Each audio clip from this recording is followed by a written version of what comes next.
وقال فرعون، اب جب وہ مرحلہ آیا ہے تو فرعون نے بھی سمجھ لیا کہ اب جو معاملہ ہے اب پانی سر سے گزر چکا، اب تو اگر میں نے موسیٰ کو قتل نہ کیا تو واقعتاً بڑا فساد پیدا ہو جائے گا، ہمارے اقتدار اور ہماری تہذیب اور ہمارا کلچر سب کا بیڑا غرق ہو جائے گا۔ تو وقال فرعون ذرونی اقتل موسیٰ، فرعون نے کہا کہ مجھے اجازت دو کہ میں موسیٰ کو قتل کر دوں۔ اب یہ کیوں پوچھ رہا ہے؟ حالانکہ رب ہونے کا مدعی ہے، مطلق العنان بادشاہ، لیکن اسے اندازہ ہو گیا تھا کہ میرے اپنے لوگوں میں کچھ اثرات پیدا ہو چکے ہیں اب حضرت موسیٰ کی دعوت کے۔ اگر میں نے بغیر کنسنسس ڈیولپ کیے ہوئے تمام درباریوں کو اپنے کانفیڈنس میں لیے بغیر اگر کوئی اقدام کر دیا تو ہو سکتا ہے کہ اندر سے کوئی بغاوت ہو جائے۔ لہذا اب وہ عدالت کے سامنے وہ مطلق العنان بادشاہ جو ہے وہ اپنے دربار میں رکھ رہا ہے، ضرونی اقتل موسیٰ، مجھے اب تم اجازت دو، late us kill him, let us do away with him, وَلْيَدْعُ رَبَّهُ، اور پکار لے وہ اپنے رب کو، ہمارے قتل کرنے کے مقابلے میں بچانے کے لیے پکار لے اپنے رب کو اگر بچا سکتا ہے۔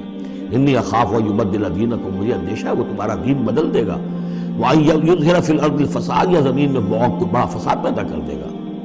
وقال موسیٰ، اور موسیٰ نے کہا، یہ بات ان تک پہنچی ہوگی کہ دربار میں یہ مشورہ ہو رہا ہے، انہوں نے فرمایا انی عذت بربی و ربکم، میں تو پناہ میں پکڑتا ہوں اپنے رب کی اور تمہارے رب کی، من کل متکبر، ہر متکبر کے مقابلے میں، لا یؤمن بیوم الحساب، جو یوم حساب پر ایمان نہیں رکھتا۔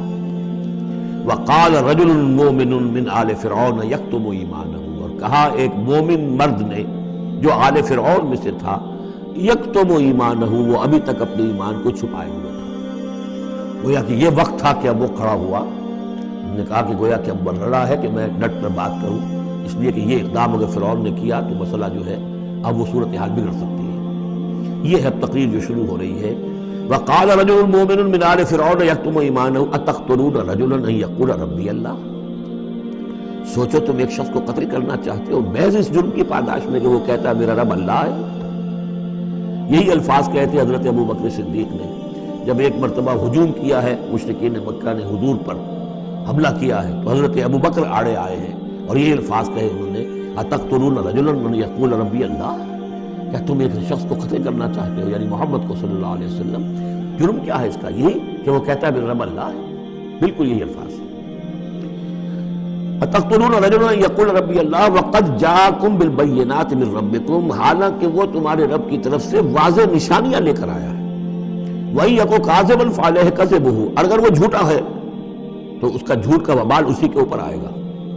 وَإِن يَكُ صَادِقًا، اور اگر سوچ لو اگر وہ سچا ہوا، يُصِبْكُمْ بَعْضُ الَّذِي يَعِدُكُمْ، تو پھر تم پر وہ کچھ چیزیں آئیں گی جس کی کہ وہ دھمکی دے رہا ہے اور تمہیں بتا رہا ہے عذاب الہی آئے گا اور تم تباہ و برباد کر دیے جاؤ گے۔ اگر سچا ہے تو تم پر پھر وہ عذاب آئے گا۔ ان اللہ لا یہدی من ہوا مسرف کذاب، اللہ تعالیٰ راہ یاب نہیں کرتا ان کو کہ جو مسرف ہوں، حد سے بڑھنے والے اور کذاب ہوں، جھوٹے ہوں۔ یا قوم لکم الملک اليوم، اے میری قوم کے لوگوں آج تو اختیارات تمہارے ہاتھ میں ہیں، تمہاری بادشاہت ہے، تمہاری حکومت ہے، ظاہرین فی الارض، تم زمین میں غالب ہو، تمہارا ڈنکا بج رہا ہے۔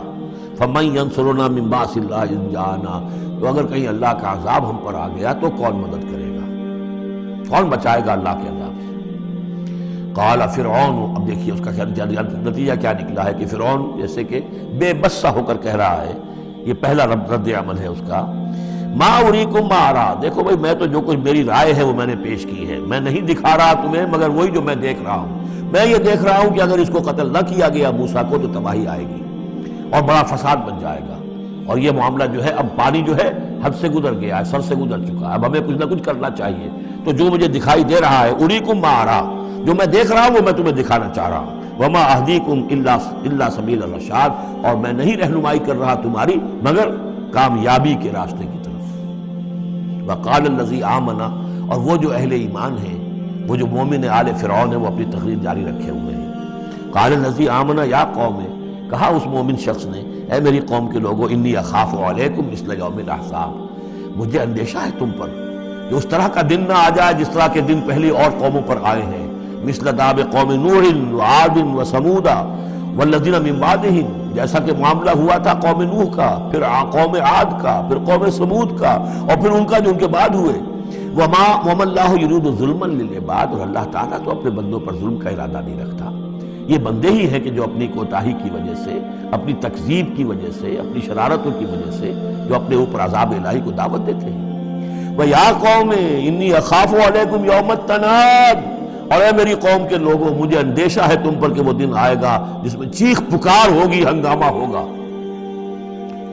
یوم تولون مدبرین، جس روز تم پیٹھ دکھا کر، پیٹھ موڑ کر بھاگو گے. ما لکم من اللہ من عاصم، لیکن پھر اللہ کے پکڑ سے تمہیں بچانے والا کوئی نہیں ہوگا. ومن یضلل اللہ فما لہ من ہاد، اور جسے اللہ ہی گمراہ کر دے پھر اس کو ہدایت دینے والا کوئی نہیں. وَلَقَدْ جَاءَكُمْ يُوسُفُ مِنْ قَبْلُ بِالْبَيِّنَاتِ، اور دیکھو تمہارے پاس پہلے یوسف آئے تھے واضح نشانیاں لے کر. اس کو اللہ نے کیسی تعبیر الاحادیث سکھائی تھی، اس نے کیا کیا تھا، اس نے بادشاہ کے، اس وقت کے بادشاہ کے خواب کی تعبیر بتائی تھی، اس نے اس ملک کو تباہی سے بچایا تھا. اس کو بھی تم نے مانا نہیں، حالانکہ انہوں نے اس طرح کی دعوت بھی نہیں دی. یہ بات ذہن میں رکھیے، رسول نہیں تھے یوسف صرف نبی تھے. لیکن یہ کہ تم نے مانا تو نہیں اس کو، تم اس پر ایمان تو نہیں لائے، تم نے نہیں مانا کہ وہ اللہ کے نبی ہیں. وَلَقَدْ جَاءَكُمْ يُوسُفُ مِنْ قَبْلُ، اور اس سے یہ بات معلوم ہو گئی کہ حضرت یوسف اور حضرت موسیٰ کے درمیان بنی اسرائیل میں کوئی نبی نہیں ہے. اس لیے کہ اگر کوئی اور نبی ہوتے تو یہ مومن آل فرعون ان کا بھی تذکرہ کرتے. یہ حضرت موسیٰ کے بعد پھر شروع ہوا ہے کہ 1400 برس تک حضرت عیسیٰ علیہ السلام تک پھر یہ کہ ان کے ہاں نبوت کا تار نہیں ٹوٹا. لیکن حضرت موسیٰ کے اور حضرت یوسف کے درمیان کوئی نبوت نہیں. وَلَقَدْ جَاءَكُمْ يُوسُفُ مِنْ قَبْلُ، تمہارے پاس آئے یوسف اس سے پہلے بالبینات. فَمَا زِلْتُمْ فِي شَكٍّ مِّمَّا جَاءَكُمْ بِهِ، لیکن تم شکوں کو شبہات ہی میں پڑے رہے. وہ تمام تعلیمات جو وہ لے کر آئے تھے ان کو تم نے قبول نہیں کیا. حتیٰ اذا ہلکا، یہاں تک کہ جب وہ فوت ہو گئے. قُلْتُمْ لَن يَبْعَثَ اللَّهُ مِن بَعْدِهِ رَسُولًا، تو تم نے کہا ان کے بعد اللہ کسی اور کو رسول نہیں بھیجے گا. یعنی ان کو تو تم نے ان کی زندگی میں تو رسول اور نبی نہیں مانا. کذالک یضل اللہ من هو مسرف مرتاب، اسی طرح اللہ تعالیٰ گمراہ کر دیتا ہے ان کو کہ جو حد سے بڑھنے والے ہوں اور شکوک و شبہات میں مبتلا رہنے والے ہوں. الذین یجادلون فی آیات اللہ بغیر سلطان اتاہم، کہ جو اللہ کی آیات کے بارے میں جھگڑتے ہیں، بحثیں کرتے ہیں، کج بحثیاں کرتے ہیں بغیر کسی سند کے کہ جو اللہ نے انہیں دی ہو. کبر مقتا عند اللہ وعند الذین آمنوا، بہت بری شے ہے، بہت بری ہے، بیزاری والی بات ہے اللہ کے نزدیک بھی اور اہل ایمان کے نزدیک بھی، ان کے نزدیک بھی جو ایمان لائے. کذالک یطبع اللہ علی کل قلب متکبر جبار، اسی طرح اللہ تعالیٰ مہر کر دیا کرتا ہے ہر دل پر، غرور والے سرکش دل پر، وہ قلب کے جو متکبر ہو اور جبار ہو، اللہ تعالیٰ اس پر مہر لگا دیتا ہے کہ پھر وہ ایمان نہیں لاتے. وقال فرعون، اب یہ تقریر تو جاری ہے ان کی، اور آپ چشم تصور سے دیکھیے کہ معلوم ہوتا ہے کہ ان کی تقریر کا اثر ہو رہا ہے درباریوں پر، کہ بات ایک سے ایک بات جو ہے وزنی ہے، ایک سے ایک مربوط ہے، جڑی ہوئی ہے، تاریخی حوالے سے بھی آ گئی، عقلی حوالے سے بات آ گئی، ہر اعتبار سے انہوں نے اس طریقے کی تقریر کی ہے کہ اب سارے یوں سمجھیے کہ اگر پورے دربار کے اوپر ایک دفعہ سناٹا چھا گیا ہے. اب وہ کیا کرے فرعون؟ قال فرعون یا حامان، فرعون نے کہا ہے حامان، وہ یہ وزیر تھا اس کا، ابن لی سرحن، اب میرے لیے ذرا ایک بڑی عمارت بناؤ، لعلی ابلغ الاسباب، تاکہ ہو سکتا ہے کہ میں پہنچوں جو آسمان کے اسباب السماوات، آسمان کے راستوں تک میں پہنچ جاؤں. فاطلع الی الہ موسیٰ، اور پھر میں جھانک کر دیکھوں اور مطلع ہونے کی کوشش کروں الہ موسیٰ کون ہے جس کا ذکر یہ کر رہا ہے موسیٰ. وانی لاظنہ کاذبا، اور میرا گمان تو یہ کہ وہ جھوٹ بول رہا ہے. وکذالک زین لفرعون سوء عملہ، اسی طرح فرعون کے لیے اس کا برا عمل بھی مزین کر دیا گیا، وہ اسی میں مگن رہا. وصد عن السبیل، اور اس کو روک دیا گیا صراط مستقیم سے، سیدھی راہ سے. وما کید فرعون الا فی تباب، اور یہ ساری چال فرعون کی وہ سب کی سب جو ہے ناکام ہوئی اور تباہ و برباد ہونے کے واسطے تھی. یہ گویا کہ کھسیانی بلی کھمبا نوچے والی بات ہے. پہلے تو اس کی بے بسی تھی، ما اریکم الا ما ارا وما اهدیکم الا سبیل الرشاد، میں نے جو بات مجھے صحیح معلوم ہوتی تھی وہ میں نے آپ کے سامنے رکھ دی، باقی معاملہ آپ جان لیں. لیکن میں آپ کو جس راستے کی رہنمائی کر رہا ہوں کہ قتل کر دو اب موسیٰ کو، اب مزید مہلت نہ دو، کامیابی اسی میں ہے. اب یہاں جو اثر ہو چکا ہے حضرت موسیٰ کی تقریر کا، اب یہاں وہ کھسیانہ سا ہو کر رہتا ہے کہ اچھا بھائی بناؤ ذرا کوئی ایک بڑی سی دیوار کو، بڑا اونچا مینار بنانا اس پر، تاکہ میں اس پر چڑھ کر دیکھوں آسمان کے اندر کہ کہیں واقعی کوئی موسیٰ کا خدا ہے. جیسا کچھ بے وقوفوں نے کہا تھا کہ ہم تو چاند پہ بھی ہوا ہے، ہمیں کہیں خدا نہیں ملا، تو ایسا بھی روکے تھے. وقال الذی آمن، اب وہ صاحب ایمان جو ہے مومن آل فرعون، ابھی اس کی تقریر جاری ہے. وقال الذی آمن یا قوم اتبعونی اہدکم سبیل الرشاد، اس کا جواب دیا ہے فرعون کی بات کا. وما اہدیکم الا سبیل الرشاد، میں تو تمہیں کامیابی کے راستے کی ہدایت دے رہا ہوں، رہنمائی کر رہا ہوں. وقال الذی آمن، اور کہا اس مومن نے یا قوم، میری قوم کے لوگ، اتبعونی، میری پیروی کرو، میری راہ چلو. اہدکم سبیل الرشاد، میں تمہاری رہنمائی کروں گا اور تمہاری ہدایت کروں گا سیدھے راستے کی طرف اور نیکی کے راستے پر. یا قوم انما هذه الحیات الدنیا متاع، اے میری قوم کے لوگوں، یہ دنیا کی زندگی تو بس ایک برتنے کا سامان ہے، کچھ نہیں. وَإِنَّ الْآخِرَةَ هِيَ دَارُ الْقَرَارِ، اصل میں تو آخرت جو ہے وہ ہے مستقل رہنے کی جگہ. قرار تو وہاں ہے، مستقل قیام تو وہاں ہے.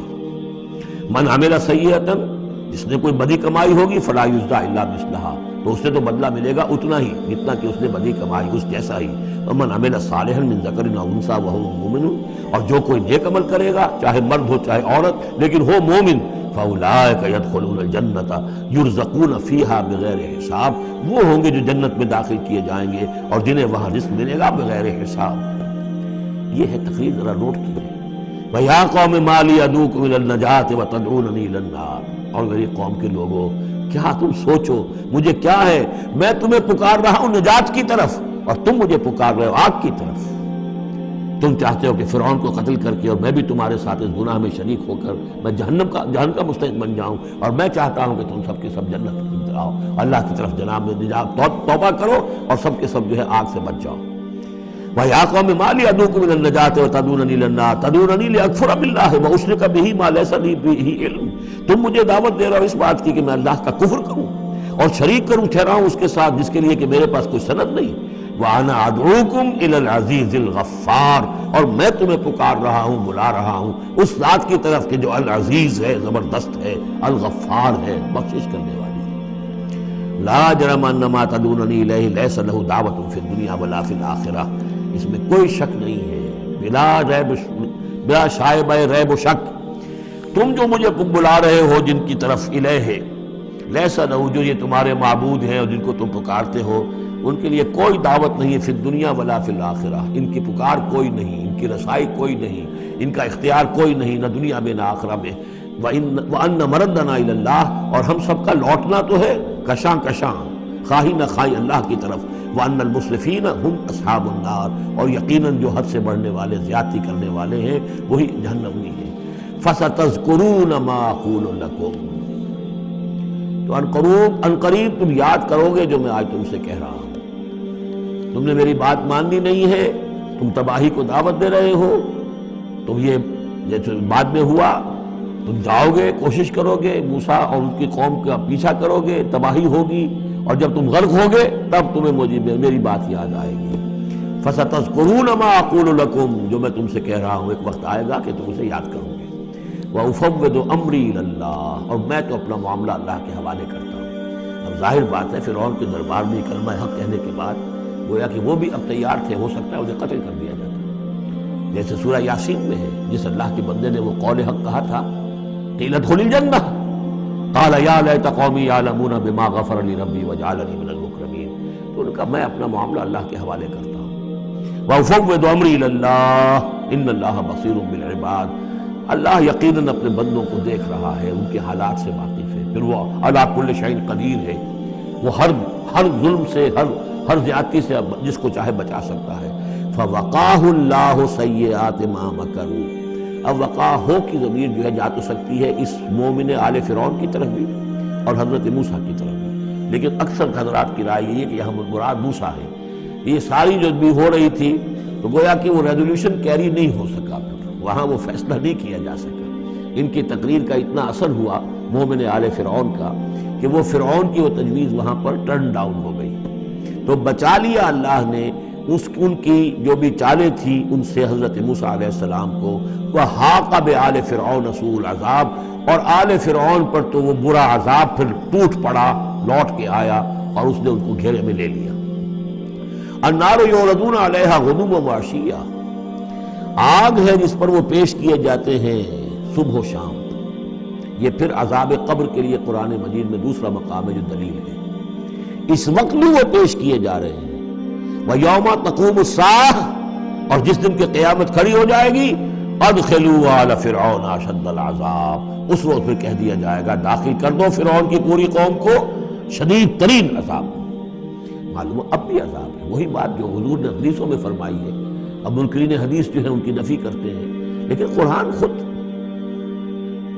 کہ یہ جو قبریں ہیں یہ کیا ہیں، یا جہنم کا کوئی گڑھا ہے ہر قبر، اور یا جنت کے باغیچوں میں سے کوئی باغیچہ ہے، وہ ہم نہیں دیکھ سکتے، وہ عالم برعی کی بات ہے، وہ عالم غیب کی بات ہے۔ قبر سے مراد یہ گڑھا نہیں ہے، عالم برزخ ہے۔ عالم برزخ میں یا علیین میں ہے یا سجین میں ہے۔ وہ علیین اور سجین یہ تو سورہ مطففین میں ہم پڑھیں گے جب آئے گی بات۔ تو عالم برزخ میں بھی ایک نیم شعوری کی کیفیت ہے، اور یا تو ٹھنڈی ہوائیں آ رہی ہیں جنت کی، جیسے کہ کہا گیا کہ یا تو جنت کی طرف سے کھڑکی کھول دی جاتی ہے، ٹھنڈی ہوائیں اور خوشبوئیں آ رہی ہیں، اور یا یہ ہے کہ آگ کی طرف جو دوزخ کی طرف کھڑکی کھول دی جاتی ہے کہ لو آ رہی ہے اور گرمی آ رہی ہے اور لپٹ آ رہی ہے۔ تو النار یعرضون علیہا، وہ آگ ہے جس پر کہ وہ پیش کیے جاتے ہیں صبح و شام، کچھ تھوڑی سی سکائی اس کے سامنے کھڑا کر کے ان کی صبح و شام کر دی جاتی ہے۔ غدوم و عشیہ ویوم تقوم الساعۃ، اور جس دن کی قیامت کھڑی ہوگی، ادخلوا آل، حکم ہو جائے گا ادخلوا، داخل ہو کر دو، داخل کرو فرعون والوں کو سخت ترین عذاب۔